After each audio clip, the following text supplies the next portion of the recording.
Bonjour, je m'appelle Tom Martin, je suis porte-parole du collectif Palestine Vaincra et depuis 3 ans, l'État français essaye de dissoudre notre organisation. Le collectif Palestine Vaincra est une organisation de soutien à la résistance du peuple palestinien qui a été fondée à Toulouse en 2019, qui a pour vocation de mener des activités militantes afin de dénoncer 76 ans de colonialisme et de peuplement en Palestine. En février 2022, on apprend sur Twitter par Gérald Darmanin qu'on est sous le coup d'une procédure de dissolution. Une semaine plus tard, elle va être mise en œuvre avec un vote en Conseil des ministres. Ça veut dire des flics qui viennent à nos portes pour nous notifier ce décret d'interdiction. Une procédure de dissolution, c'est en fait une mesure d'interdiction politique. En quelques heures, en quelques jours, on se retrouve interdit de mener une activité militante. Et en ce qui nous concerne, nos activités, c'était organiser des distributions de tracts, organiser des projections de films et organiser des manifestations. Les dissolutions, c'est des mesures d'interdiction politique qui, au début, ont visé des organisations fascistes qui menaçaient la République et très rapidement ont été des outils aux mains du pouvoir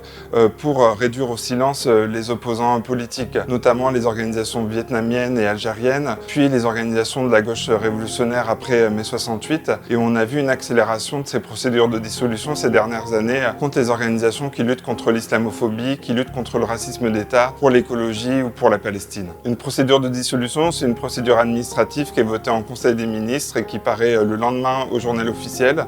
Et donc en quelques heures, on est interdit de mener une activité militante publiquement, on est interdit de se rassembler, on est interdit de continuer à militer sur ce sujet. En réalité, c'est une attaque extrêmement expéditive pour réduire au silence les opposants. Dans le dossier de dissolution, il y a essentiellement des commentaires Facebook qui sont postés par des personnes tierces et aussi ce qui est mis en cause, c'est les positions politiques de notre organisation qui sont des positions anti-sionistes, anti-impérialistes. Par exemple, ils considèrent dans le rapport que soutenir la libération de Georges Ibrahim Abdallah, c'est en réalité une incitation à commettre des actes terroristes. Donc c'est quelque chose d'extrêmement grave et préoccupant parce que à travers ces procédures, ce qui vise en réalité, c'est criminaliser l'expression des points de vue qui remettent en cause l'ordre colonial et impérialiste français. On nous reproche aussi d'appeler par exemple au boycott d'Israël. Ce qu'il faut savoir, c'est que le boycott d'Israël est légal en France, ça a été confirmé notamment par la Cour européenne des droits de l'homme et donc à travers ce type de mesures administratives, le gouvernement français contourne les décisions de justice qui lui sont défavorables pour criminaliser le boycott d'Israël et c'est un pur scandale politique qui doit être dénoncé largement.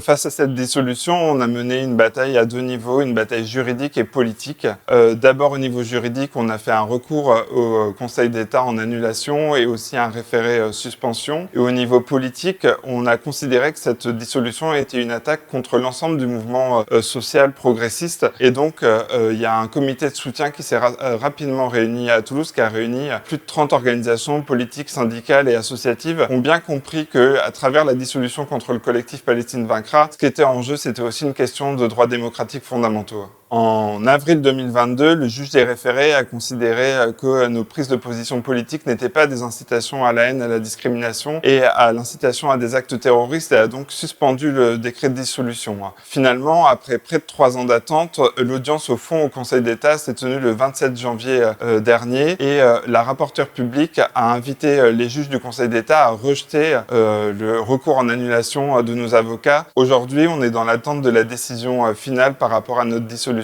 qui peut arriver d'un jour à l'autre. Ce qui est clair, c'est qu'à la fois la dissolution contre le collectif Palestine Vaincra, mais aussi les procédures pour apologie du terrorisme, visent à silencier les opposants au génocide en cours à Gaza et visent aussi à défendre l'alliance stratégique entre l'impérialisme français et l'État sioniste. Aujourd'hui, en France, quand on a un responsable syndical comme Jean-Paul Delesco et qu'on publie un tract de soutien à la Palestine, on est condamné à 1 an de prison avec sursis. De la même manière, Abdel, un militant décolonial à Montpellier, a été lui aussi condamné à 1 an de prison avec sursis pour un discours dans une manifestation. Aujourd'hui, c'est Anas Kazib, le porte-parole de Révolution Permanente, qui est convoqué en juin prochain pour un procès pour un tweet de soutien à la Palestine. Ça en dit long sur le niveau de répression et de criminalisation de toute expression de solidarité avec le peuple palestinien et c'est pourquoi aujourd'hui il y a urgence de faire front ensemble pour y faire face. Pour nous soutenir, il y a une pétition en ligne sur le site palestinevaincra.com et n'hésitez pas à nous suivre sur les réseaux sociaux et surtout à vous engager aux côtés de la résistance du peuple palestinien et pour la libération de Georges Ibrahim Abdallah.